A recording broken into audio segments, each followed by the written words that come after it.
This was brought up on IGN's NVC podcast briefly, but should bad performance be a consideration when awarding video games? For example, it was brought up by Rebecca Valentine in that podcast that Tears of the Kingdom runs basically flawlessly, but glitches and crashes in Baldur's Gate 3 forced her to replay hours of the game.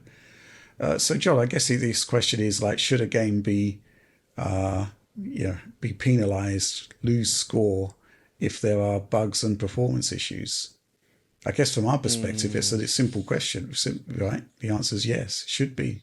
Yeah, but bugs, I think, are a very different thing from graphics and performance, though, because bugs are something that not everybody encounters necessarily, and sometimes the one you encounter may still not like, I still think back to that original IGN review of Prey, which like absolutely slammed the game into the ground because the reviewer had one frustrating bug. And not to take away from that issue, but I felt like the degree to which they emphasize went hard, emphasized that was a little bit too much for what that game is and everything else it does right.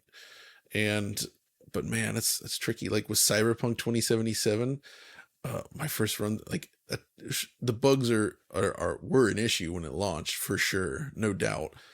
But I was able to play through it all the way to the end on PC with minimal problems.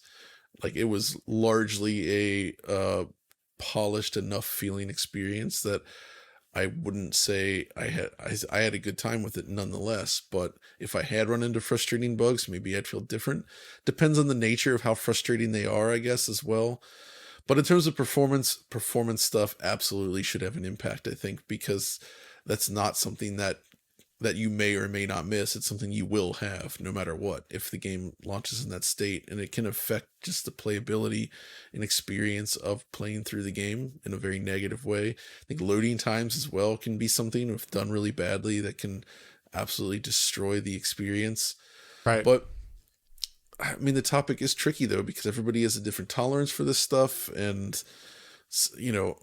people look back fondly and stuff like GoldenEye today, right? People had fun with that, but it runs like garbage. Mm-hmm. I mean, multiplayer, it's like single digits sometimes, and yet people still had fun. And so, do you think maybe that was Stockholm syndrome on Nintendo 64? Maybe it was. The only game. I think what we're doing is for performance stuff is like pointing this stuff out and letting people know about it, but not necessarily like putting out like a review score, so to speak.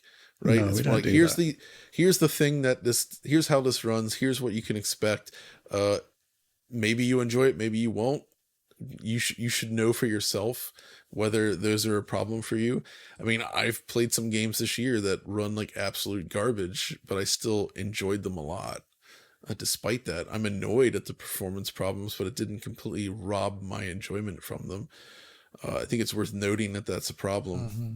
And then just going from there. So I don't know. This is a weird topic. I'm waffling a lot. What do you think, Alex? I'm like I said earlier, I'm a little bit more blunt. I cannot play a game that stutters. I literally just can't. It like makes it is like a visual acuity thing for me. Like if I see a movie that I'm watching is stuttering, I'll like literally just stop the movie and just put it down. I agree with you for stuttering, but stuttering is hard for me. Yeah, like gradual triple buffer drops in performance, unless they're so consistent and like they get in the way of like character control, visual control. But stutters for me is like the absolute no-go. A game that's stuttering, I'm going to say is unplayable on PC. Like I say, usually in the video, I say like, this is unplayable to me, but then I let you decide whether you agree with me. So I don't really know what to say about this. It's all going to depend on how much it impacts the quality of your experience. I'd say if you're losing hours of progress in Baldur's Gate 3, that's bad, right? That is very Probably bad. Should be at least highlighted in the review, if not have some sort of impact on the score. But it is tricky.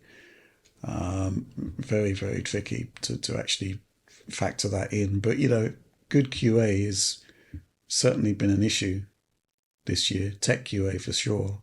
There's a lot of stuff that's being launched that just doesn't work as it should. And it's just surprising, that stuff that we see with our own eyes quite easily isn't being fixed during development. But maybe it is just, indicative of the sheer size and scale of projects these days. I don't know. It's certainly a tricky one. But, I think looking at the Eurogamer Slack, they started talking about the DLC for Pokemon. Yeah. And the performance being so bad in that. That is problematic because it's something that we highlighted, like not just us highlighted, but highlighted when the actual initial game launched, and it still isn't fixed. Despite, I believe, Nintendo was saying that there would be some efforts made on that. Yeah, that gets to unacceptable territory.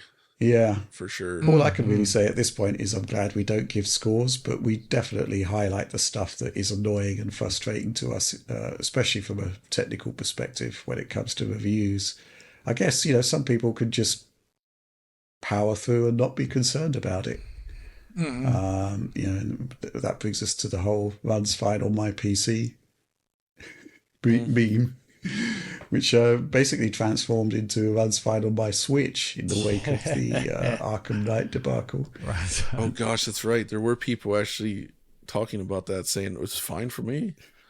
What are you talking about, Oliver? gosh. Stop lying. Yeah, stop fabricating evidence. Yeah.